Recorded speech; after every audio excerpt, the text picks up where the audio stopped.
Wijaya. Dan kita akan dengarkan pernyataan yang akan disampaikan oleh Ketua PSSI Erick Thohir.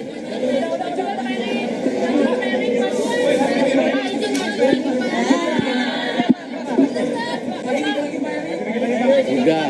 Ayo majuan. Ayo salah prediksi. Kenapa? Ya kan memang doa daripada bangsa Indonesia dan Bapak Presiden juga mengharapkan kemenangan, makanya beliau hadir gitu. Dan yang tadi saya bilang bahwa hoki 2 kali datang, 2 kali menang, ya. Ya dan ini berarti kan kita 12 poin. Malam ini masih ada pertandingan Saudi lawan Bahrain. Kita tunggu ya, jangan euforia dulu. Tetapi kalau hasilnya nanti draw antara Saudi sama Bahrain atau mungkin Saudi menang, ya mungkin posisi kita dalam posisi yang aman untuk ranking 4. Tapi kalau tentu Saudi menang atau draw, ya harapan kita juga terakhir lawan Jepang, kalau kita bisa ambil poin ya mungkin kita bisa ranking 3. Jadi kita fokus di playoff sih. Ya. Jepang lolos ke putaran keempat ya, bakal lawan tim Arab yang kuat bagaimana ya, Pak? Makanya kita September kan uji coba semua dengan tim dari sana, Lebanon dan Kuwait, itu persiapannya. Harus optimis.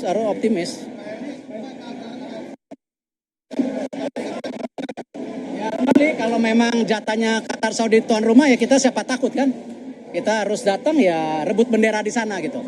Kita juga daftar jadi tuan rumah, tapi ya kita lihat. Ini bukti bahwa pemain diaspora, pemain Indonesia, Liga Indonesia terus keseimbangan terjadi. Ingat yang 2x11 yang kita harapkan dan terbukti hari ini.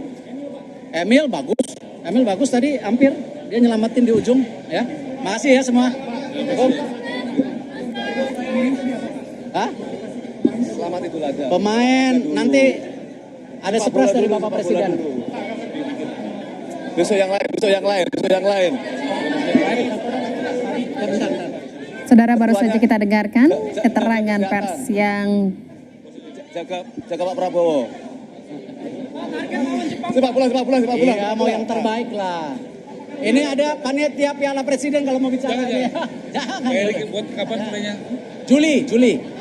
Ya. Bukan di mana Pak Erik? Di Gelora Bung Karno, oke? Bertanya. Pesertanya insya Allah 6. Dari luar negeri. Makasih ya. Oke. Pak.